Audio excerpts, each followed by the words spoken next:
फ़लस्तीनी अवाम को पाकिस्तानी कौम की मुकम्मल सिफारती, अखलाकी और सियासी हिमायत हासिल है। मसला फ़लस्तीन के पायदार हल, उनकी सरजमीन गैर कानूनी कब्जे के खात्मे के लिए उसूली मौक़िफ़ पर हिमायत जारी रखेंगे।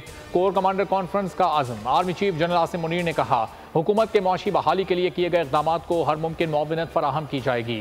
फोरम ने गैर कानूनी मुआशी सरगर्मियों के खिलाफ जारी कार्रवाइयों का भी जायजा लिया। सिपा सालार ने कहा, मुख्तलिफ इलाकों में ज़ख़ीरा दोज़ी, स्मगलिंग माफियाज और कार्टल्स के खिलाफ कार्रवाइयाँ मजीद तेज़ की जाएंगी। फोरम ने तमाम तारकीन वतन को बाइज़्ज़त तरीके से वापस भेजने का आज़म किया। इलेक्शन कमीशन का आम इंतखाबात से मुतालिक अहम फैसला, पोल डे 28 जनवरी मुकर्रर करने का इम्कान। इलेक्शन कमीशन इंतखाबी शेड्यूल 30 नवंबर को जारी करेगा। हतमी हल्काबंदियों के साथ ही इंतखाबात का शेड्यूल जारी किया जाएगा। चीफ इलेक्शन कमिश्नर के ज़रिए सदारत इजलास सिंध में आम इंतखाबात से मुतालिक तैयारियों का जायज़ा लिया। चीफ इलेक्शन कमिश्नर ने इंतजामात पर इत्मीनान का इज़हार किया। पोलिंग के मरम्मती काम समेत तमाम इक़दाम मुकम्मल करने की हिदायत कर दी। जब हम इलेक्शन के बहुत करीब हैं, ज़रूरत इस बात की है कि दर्जा हरारत को नीचे लाया जाए और वो जज्बा स्पोर्ट्समैनशिप का जो आज आपको यहाँ खेल में नज़र आया, ये मुंतकिल हो हमारी सियासत में। बदकिस्मती से हमारा जो सियासी कल्चर है वो वक्त गुजरने के साथ ख़राब हुआ है। इलेक्शन के बहुत करीब हैं, ज़रूरी है सियासी दर्जे हरारत को नीचे लाया जाए। निगरान वज़ीर इत्तलात मुर्तज़ा सोलंकी कहते हैं, बदकिस्मती से हमारा सियासी कल्चर ख़राब है, सियासत खेल में भी आ गई।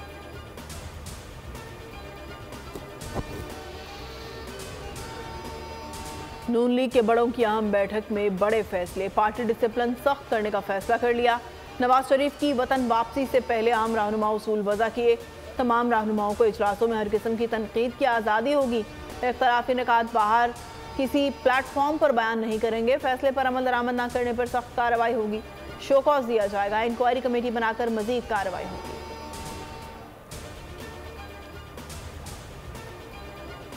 लेवल प्लेइंग फील्ड मुतालबे के बाद मौलाना फजलुर रहमान ने आगे बढ़ने का फॉर्मूला बता दिया। कहा, सियासी जमातों को एक दूसरे के लिए गुंजाइश पैदा करनी होगी। बालिग नज़री का मुजाहरा ना किया तो नुकसान सबका होगा। जमहूरियत की मजबूती जिद और हठधर्मी में नहीं, मसाइल का हल किसी एक शख्स या जमात के पास नहीं है। सियासी मौक़िफ़ देना सबका हक, मगर अव्वलीन तरजीह पार्लियामेंट की बालादस्ती है। इस्तेकाम पाकिस्तान पार्टी की बड़ी बैठक कल तलब, सदारत जहांगीर तरीन और अब्दुल अलीम खान करेंगे। आइंदा इंतखाबात की तैयारियों के लिए अहम फैसले होंगे। मज़ीद सियासी रहनुमाओं की पार्टी में शमूलियत भी ज़ेर गौर आएगी। पंजाब भर में पार्टी जलसों के शेड्यूल की भी मंजूरी दी जाएगी।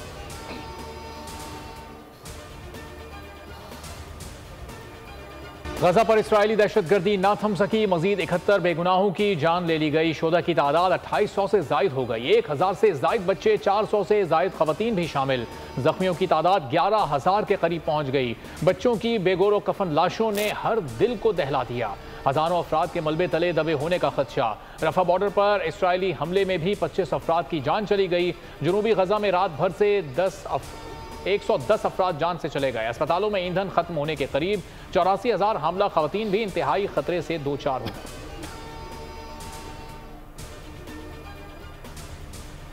गजा में बड़ा इंसानी अलमियात जन्म लेने लगा।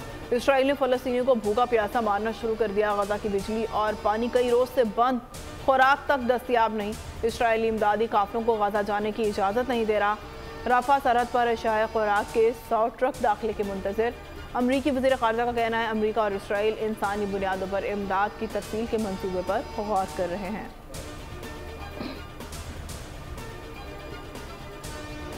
हमास के अस्करी विंग अल-क़साम ब्रिगेड ने इसराइली यरगमाली लड़की की वीडियो जारी कर दी। नौजवान लड़की ने वीडियो में बताया कि उसका नाम माया शेम है और उम्र 21 बरस है। इसराइल के शहर शोहम से ताल्लुक़ है। अभी गजा में हूँ। हमास ने मेरा ख्याल रखा, इलाज किया और दवाई दी। वीडियो में लड़की के बाजू की चोट का इलाज करते देखा जा सकता है।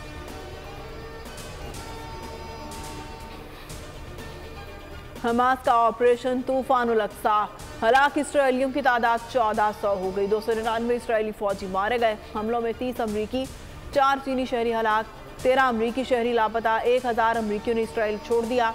11 रोज पहले हमास के हमलों के बाद 5 लाख यहूदी आबादकार गजा के करीब अपनी बस्तियां खाली कर गए। हमास के रहनुमा खालिद मशाल ने कहा है कि रमालियों की रिहाई के लिए इसराइल को 6000 फ़लस्तीनी कैदियों को रिहा करना होगा। अमरीकी सदर जो बाइडन कल इसराइल का दौरा करेंगे। अमरीकी वजीर खारजा एंटोनी ब्लिंकन ने मुख्तसर न्यूज़ कॉन्फ्रेंस में कहा, सदर बाइडन इसराइल खित्ते और दुनिया के लिए एक नाजुक लम्हे में यहाँ आ रहे हैं। जो बाइडन ने जर्मनी, मिस्र और इराक के रहनुमाओं के साथ फ़ोन पर गजा जंग पर तबादला ख्याल किया। अमरीकी सदर इसराइल के दौरे के बाद उर्दन और फ़लस्तीन भी जाएंगे। इसराइल ने बड़ी जंग के लिए अमरीका से $10 अरब की फ़ौजी इमदाद भी तलब कर ली। एंटोनी ब्लिंकन ने तेल अवीव में इसराइली वज़ीर आज़म नेतन्याहू से कई घंटे मुलाकात की। अमरीकी सेंट्रल कमांड के सरबराह भी इसराइल पहुंच गए।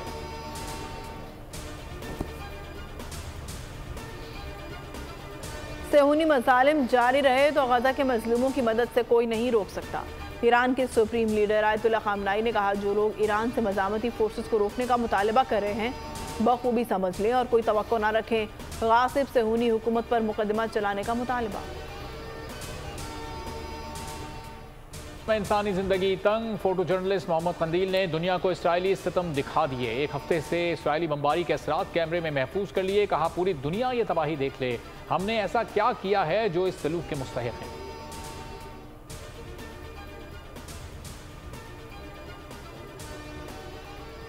गजा पर इसराइली बर्बरियत पर फ़लस्तीन के ईसाई भी खामोश न रह सके। गजा शहर के कदीम चर्च ने अपने दरवाजे फ़लस्तीनियों के लिए खोल दिए। चर्च फ़लस्तीनियों के लिए पनाहगाह बन गया।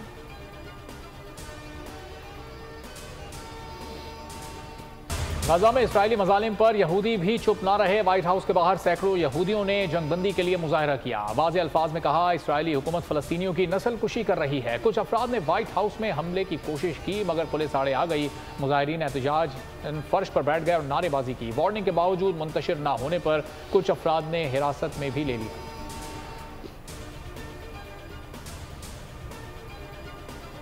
Pakistan have a time-tested relationship based on mutual trust and shared interests.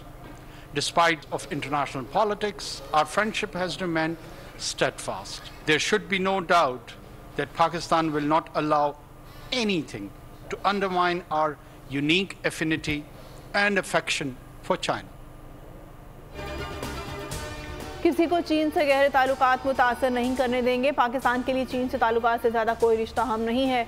निगरान वज़ीर आज़म मनवारुल हक काकड़ की बीजिंग में चीन के थिंक टैंक्स और स्कॉलर्स से गुफ्तगू। कहा, पाकिस्तान और चीन की लाजवाल दोस्ती हर मौके पर साबित कदम रही। सीपैक दोनों ममालिक के बड़े तजारती ताउन का आकाश है। ये सिर्फ इक्तिसादी राहदारी नहीं, पाकिस्तान और चीन के स्ट्रेटेजिक एतमाद का मजहर है। मनवारुल हक काकड़ आज रूसी सदर व्लादिमीर पुतिन से 1-on-1 मुलाकात करेंगे। चीनी सदर शी जिनपिंग आज मेहमानों के एजाज में इस्तकबालिया देंगे।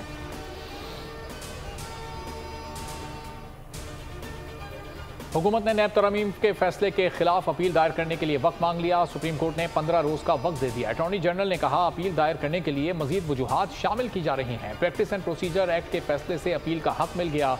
मखदूम अली खान अपील तैयार कर रहे हैं। चीफ जस्टिस ने 2-1 के तनासुब से नैब तरमीम को कलअदम करार दिया था।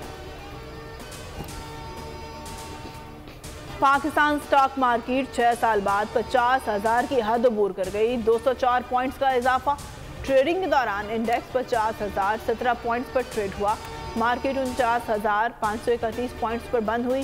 डॉलर 20 पैसे महंगा। इंटरबैंक में 276.83 रुपये से बढ़कर 277.0 रुपये पर बंद हुआ।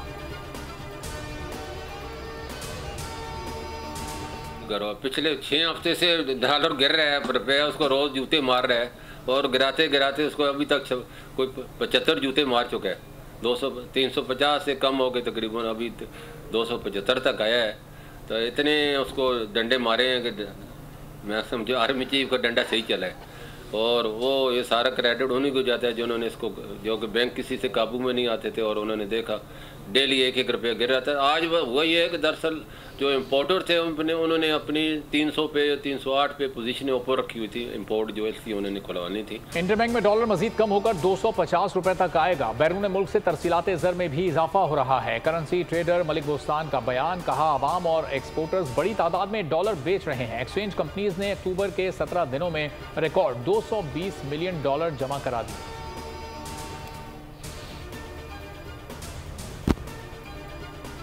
आलमी बैंक ने पाकिस्तान को $15 करोड़ फराहम करने के लिए रजामंदी जाहिर कर दी।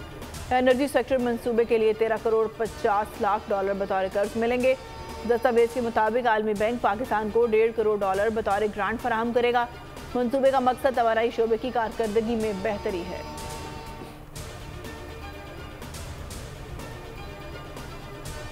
पेट्रोलियम मसनूआत में कमी के बाद किरायों में भी कमी। लाहौर में इंटरसिटी बसों और गुड्स ट्रांसपोर्ट के किरायों में गिरावट। इंटरसिटी एसी और नॉन एसी बसों के किरायों में 15%, माल बरदार गाड़ियों के किरायों में 10% तक कमी। किरायानामों की वाज़ेह तशहीर की जाएगी।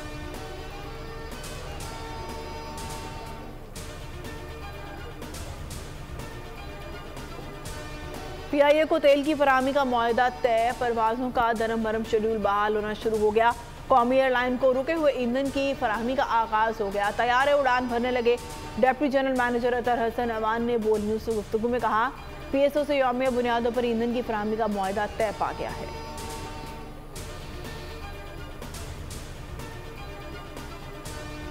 पाकिस्तान क्रिकेट टीम ने आज का ट्रेनिंग सेशन मुलतवी कर दिया। ग्रीन शर्ट्स का प्रैक्टिस के बजाय आराम करने का फैसला। टीम की आज शाम 6 बजे बेंगलोर के चन्नास्वामी स्टेडियम में ट्रेनिंग शेड्यूल थी। ऑस्ट्रेलिया के खिलाफ पाकिस्तान टीम 20 अक्टूबर को बेंगलोर में मद्दे मुकाबिल होगी। 15 रुकनी स्क्वाड में शामिल उसामा मीर और फखर जमान फिट हो गए, प्रैक्टिस सेशन में हिस्सा लेंगे।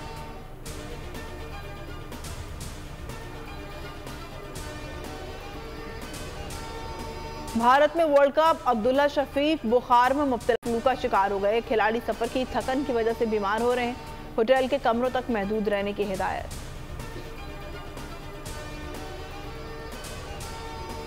Housefull show. Pakistan Australia match के सारे टिकट्स फरोख्त हो गए। कुछ शायकीन टिकट्स ना मिलने पर मायूस। ये शायकीन शाहीन शाफरीदी, बाबर आजम और मोहम्मद रिजवान की एक झलक देखने को बेकरार हैं। टाकरा जुमे को होगा।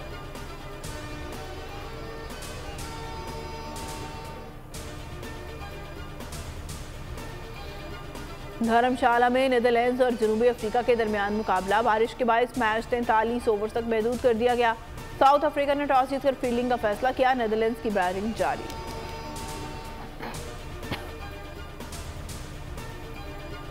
FIFA world cup 2026 qualifier. Pakistan ने कंबोडिया को 1-0 से शिकस्त दे दी। पाकिस्तान ने दूसरे राउंड के लिए क्वालिफाई कर लिया। मैच का वाहिद फैसला कुन गोल हारून हमीद ने 68वें मिनट में किया।